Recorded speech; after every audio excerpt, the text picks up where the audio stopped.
करेंगे कोलकाता की, जहां पुलिस एबीवीपी में झड़प हुई। रेप मर्डर केस के खिलाफ प्रदर्शन कर रहे थे एबीवीपी के कार्यकर्ता, छात्र सड़कों पर, और उस वक्त ये झड़प हुई। झड़प की तस्वीरें आपके सामने। तो आप देखिए किस तरह से पुलिस को लाठी चार्ज करना पड़ा और लगातार यहाँ पर सुरक्षा बल तैनात थे। ये तस्वीरें आपको हम दिखा रहे हैं कोलकाता की, जहाँ पर एबीवीपी के कार्यकर्ता और पुलिस यहाँ पर झड़प होता हुआ नजर आ रहा है और इसके साथ साथ लाठी चार्ज किया जा रहा है पुलिस की ओर से। पूरे मामले को शांत कराने की कोशिश की जा रही है और साथ ही साथ जो लॉ एंड ऑर्डर की स्थिति है वहाँ पर बनी हुई, उसको ठीक करने की कोशिश की जा रही है। तस्वीरों को आप देखिए किस तरह से पुलिस कर्मियों के लिए इस वक्त ये बड़ी चुनौती, एबीवीपी के कार्यकर्ता प्रदर्शन कर रहे हैं।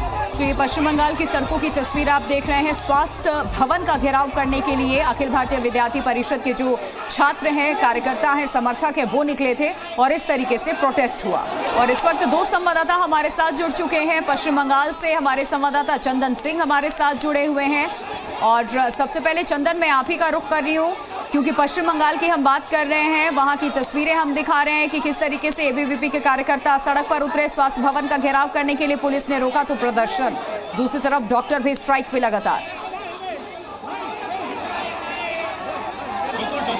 है और आपको आरजीकर अस्पताल का हम यहाँ पर तस्वीरें उनकी दिखाते हैं। यहाँ पर सुरक्षा काफी कड़ी कर दी गई है क्योंकि जिस तरह से एबीवीपी के कार्यकर्ता प्रदर्शन कर रहे हैं उसके बाद सुरक्षा व्यवस्था काफी चाक चौबंद। अचानक से सैकड़ों की संख्या में पुलिस कर्मियों को तैनात कर दिया गया है। ऐसा उनको लग रहा हो सकता है, प्रशासन को यह लगा होगा कि जो प्रदर्शनकारी हैं स्वास्थ्य भवन के बाद आरजीकर अस्पताल का भी रुख कर सकते हैं, इसलिए यहाँ पर सुरक्षा व्यवस्था काफी कड़ी कर दी गई है। आरजीकर वही अस्पताल है जहाँ पर एक महिला डॉक्टर के साथ दुष्कर्म किया गया और उसके बाद उसकी जिस बेरहमी से हत्या की गई, उसके बाद जो चिंगारी भड़की है पूरे देश में महिला सुरक्षा को लेकर के, अब वो दावानल यानी जंगल की आग का रुख ले चुकी है। यहाँ सवाल ये उठता है कि इस पूरे मामले को लेकर के जो तत्कालीन प्रिंसिपल थे उन्होंने सुसाइड इसे बताने की कोशिश की। आज सुप्रीम कोर्ट ने उस मुद्दे को उठाया है। यहाँ साथ साथ एक चीज अहम मैं आपको बताना चाहूंगा, जो शव था आंखें फूटी हुई थी, शरीर से खून बह रहा था और उसे सुसाइड बताने की कोशिश की गई है। जरा अंदाजा लगाइए कि हमारा सिस्टम कितना संवेदनहीन है जो इस तरह के मामलों को भी लीपापोती करने की कोशिश करता है, इस तरह के मामलों को भी दबाने की कोशिश करता है। और ठाणे में जो हुआ है वो भी कमोबेश वैसा ही है। प्रिया और शिवांगी, वहां भी जो है बच्चियों के साथ दुष्कर्म किया गया और वहां भी जो है मामले को दबाने की कोशिश की। ठीक है चंदन, लौटेंगे आपके पास, लेकिन सौमित सेन गुप्ता हमारे साथ जुड़ गए हैं जो ग्राउंड जीरो से पहले दिन से इस खबर पर बने हुए। सौमित, तस्वीरें दिखाई और लगातार सवाल यही उठ रहा था कि लॉ एंड ऑर्डर की स्थिति को खराब करने की कोशिश कहीं न कहीं बार बार की जाती है। क्या पुलिस इस बार भी तैयार नहीं थी इस प्रदर्शन के लिए?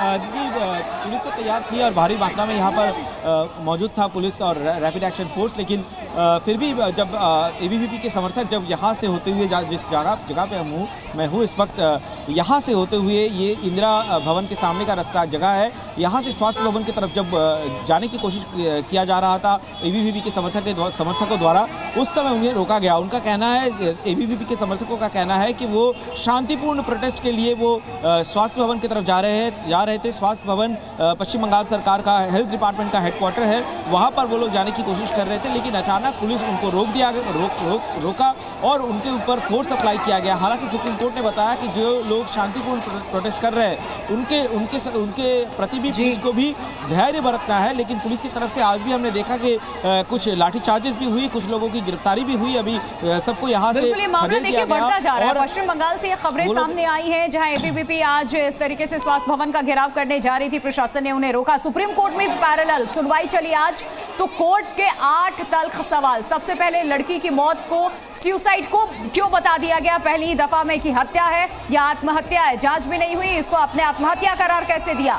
हत्या की एफआईआर को लेकर के भी कब दर्ज कराई गई, ये सवाल कोर्ट की तरफ से पूछे। बिल्कुल, साथ ही परिवार को डेड बॉडी कितने बजे सौंपी गई, इसी के साथ साथ पीड़ित की पहचान कैसे उजागर की गई, ये सुप्रीम कोर्ट के तल्ख सवाल हैं। अस्पताल में दंगाई भीड़ कैसे घुसी और प्रिंसिपल और हॉस्पिटल का स्टाफ आखिर कर क्या रहा था? तो क्राइम सीन को लेकर भी सवाल पूछा गया कि कैसे डिस्टर्ब हुआ, क्योंकि मल्टीपल फुटप्रिंट्स वहां मिले हैं उस क्राइम सीन पर। सीबीआई ने अपने रिपोर्ट में इन बातों का जिक्र किया, जो अभी जांच आगे चल रही है उसमें, जिसको लेकर सुप्रीम कोर्ट ने तल्ख सवाल पूछे आज।